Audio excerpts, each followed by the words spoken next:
In July of 2020, I began making a game called The First Friend. It's a walking simulator where your dog named Zack is missing, and you have to find him by traveling through different terrains and uncovering these items that reveal forgotten memories. There is just one thing: it comes out the same day as Cyberpunk 2077, December 10th, 2020.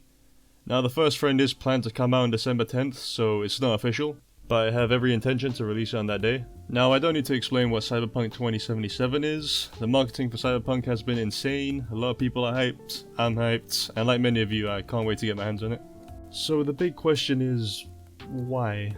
What was I thinking? Why release a game on the same day as one of the biggest games of the year? It's like indie game suicide. I'm just gonna ruin months of work with this one move. And it's not just Cyberpunk 2077, but also two titans, known as the PlayStation 5 and Xbox Series X, that have recently come out, as well as some big titles like Demon's Souls Remake and Spider-Man Miles Morales, to name a few. So obviously, never do this. Don't release a game on the same day as a game with a massive reception. Release your game when no big titles are coming out, giving indie games a time to shine, because it's going to be really difficult making people care about your game compared to a big AAA game. I could have just delayed it and released it at a quieter time. However, due to personal reasons, The First Friend has to come out by the end of the year. I'll spare you the details, but it just so happened to be on December 10th, 2020.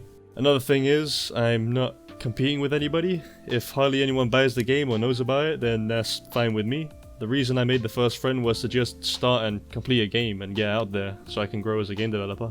So what I'm going to do now is quickly take you through how I made the game, kinda like a devlog, but all at once. I'm not going to be explaining how the coding works because I'm terrible at coding and I'm terrible at explaining it. So then how did I do the coding? There's this thing called the internet. It was my first time using Unity and I had an idea of what I wanted to make, so I looked at a bunch of tutorials for all the things I needed to learn, like using the terrain, how to make a first person controller, how to animate things. I didn't learn things that weren't going to be in my game, like shooting, melee or quests, nothing like that, just the things I needed. From there I researched the assets that were a fit for my game, imported them and got to work. So the first thing I did was make a terrain, used the brush tools to shape it and added the texture. Now it was time to add some trees, change the color, then add some grass, change the color on that too. Then I added some bushes, some rocks, added some particle effects, messed with the lighting, added a fog,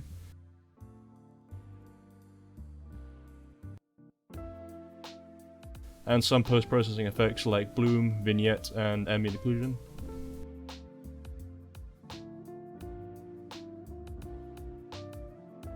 Next thing was to add a first-person player, so I looked at Bracky's video for that. Now I can move around in the level, sprint, and jump. Now is when I began writing a script for the story. Maybe I should have wrote the story first, then built the game around it, but this is how I did it, and now I know. For the memories the player can find, I used free 3D models that I got from 3D art sites and placed them in each of the levels. I also tried to make them look like they have been dug because it's explained early in the game that Zack likes to dig holes, so I tried to make it look like these are the memories that Zack has dug up for you to find.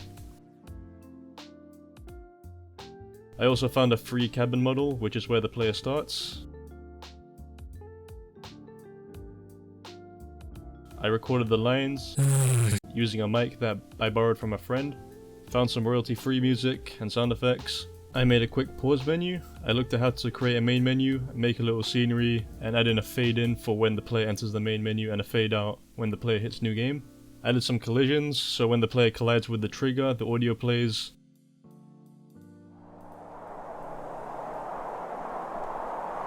I also looked at how to make subtitles and how to toggle them on and off.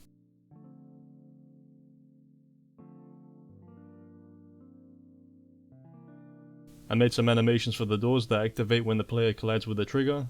Also added in a particle effect animation when the player finds a memory for some player feedback. Eventually it turned out like this, and I used the same methods to make the next 4 levels. I then added a fade out animation when the player reaches the end of the level, and once the screen fades completely, it loads the next level. I wanted the game to start off with a cutscene. I looked at a video for that. In level 2, there is a little objective where the player must find 3 specific memories to progress. I cannot begin to tell you how that works. I got my brother to help me out with that. He's a programmer, he knows what he's doing, but what I wanted was, when the player collides with these triggers, spawn this object. I did this bright flare that gets the player's attention, and when the player goes in the middle, a sound effect plays, the particles disappear, and the doors open, allowing the player to progress. There's also an autosave system in the game, indicated by this icon, and again, I can't tell you how that works. My brother once again helped me with that, and there's also a continue button on the main menu when there's a save file. So if it wasn't for him, then you would have to go through this game in one clean shot. I made a website, took some screenshots, made the key art, most likely the first thing people will see about my game, and I think it looks nice. I had to look at how to market the game, which is what I should have done as soon as I had something to show off, but yeah, I'm doing it now. I pieced together a teaser trailer, made an itch.io page, then made a Steam page, had to fill out forms and wait for it to be all checked out, then filled out all the information for my game, like the description and price. I also had to upload a load of images. I also made some achievement icons, and then I published my page. I also uploaded a build for Steam to test. Finally, I used social media like Twitter, Reddit, Facebook, 9gag, Imager, and LinkedIn to show off my game. Right now, I'm in the middle of creating a press kit to send to journalists and content creators that explains everything about my game, as well as containing screenshots, logos, and GIFs. And that's about it. I skipped the details about how many times I had to change the look of the colors and textures on the trees and grass, change the layout of the levels. I had to compromise some ideas like playing as the dog Zack in third person, and having smooth portals in the game to teleport you around the levels, having the player start in a more realistic world then teleport to the stylized world, and many other ideas I would like to put in the game. The reason I couldn't implement that stuff is because I simply didn't know how to get it all to work. Even when looking online, I didn't want to spend too much time on it because I had a deadline. Many mistakes were made, like part of level 2 disappearing, some extreme lag on the 4th level, and overall overscoping. It was my first game, so that was to be expected, and I've learned a lot from it, so this is the result, and I'm really happy of what's been achieved. I was hesitant putting the game on Steam because, like many people's first game, I was thinking, what if no one likes my game? How's it gonna compete with all these other AAA games and amazing indie titles? What I had to do was block those thoughts out, believe in my product, and get it done. Just get it out there. If I just stopped, then it all would have been for nothing, and I would never know how it would turn out. I'm happy with what I managed to achieve, and I'm looking forward to using what I learned in my next project. Make a game, get it done, share it with everyone, and be proud of it. And that's my story, kids. So if anyone's interested, then wishlist the game, my game, The First Friend, or Cyberpunk, whichever. Link in the description with a 15% discount on launch.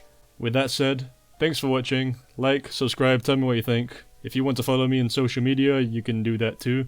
Stay safe, and I'll see you next time.